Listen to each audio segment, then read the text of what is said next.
Hello. So today I want to tell you about the game Desperate Oasis. This is a two-player only game that plays pretty quickly over 3 rounds. And this game is something that I absolutely love. So it plays quickly.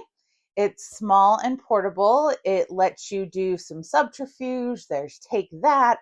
It's very tactical. It's very fun. Let me tell you about it. So you will have on each round 5 Oasis cards laid out in the center. And we got an example of what each one could potentially look like. So this Oasis is -1 point. And these points are the only thing that will count at the end of the game. So however many oases you capture, at the end of 3 rounds, you are going to total up the scores, and those are your points. So this one is -1 point. You don't want this. You want your opponent to win that one. This one, the orange ones, they have special powers that work across both sides of it. The green ones do not do that, and they are worth different amounts of points. 4 is the highest, and -2, I believe, is the lowest. So there are exactly 15 Oasis cards, so they are all going to come out over the course of the 3 rounds. And then everybody is going to get a player aid, because what you are doing is you are placing animals on either side of the Oasis. You get to play on both your side and your opponent's side to help yourself and potentially harm them. And animals have different abilities. So, for example, the scorpion is going to destroy the lowest card on each side of that Oasis. So if we had something here like this, and I play this down, it would destroy the lowest numbered card.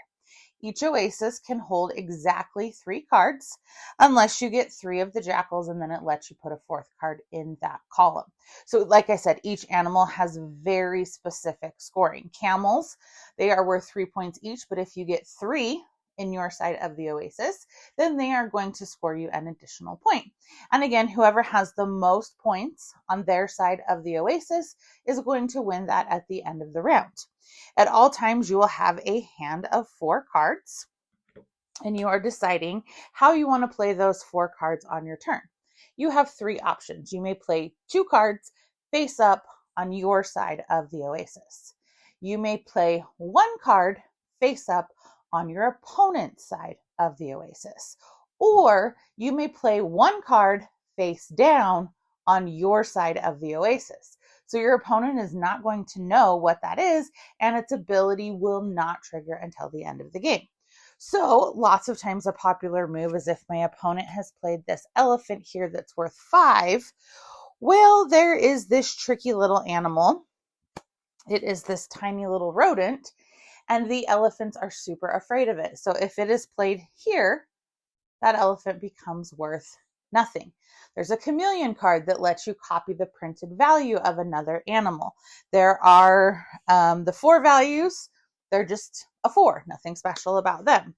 But then there is the law of magnetism. So if this is my Oasis, and I then, or my opponent plays on my side, another golden jackal here, it will immediately pull over all of the close golden jackals up to 3 cards.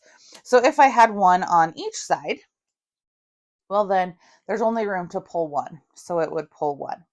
So that's how that works. The thing that's tricky, like I said, with the orange Oases is they are considered portals.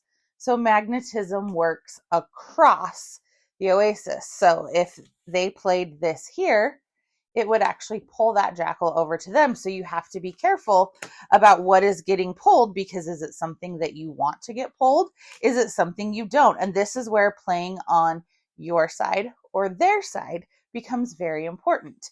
Now I get to play 2 cards face up on my side, so maybe I'm wanting to play more.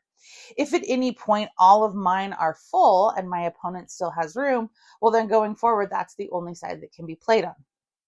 So once everything is full, you simply total up the points, and whoever has the most points wins each one of those Oases. They're all scored separately, and then you do the next 2 rounds the exact same way.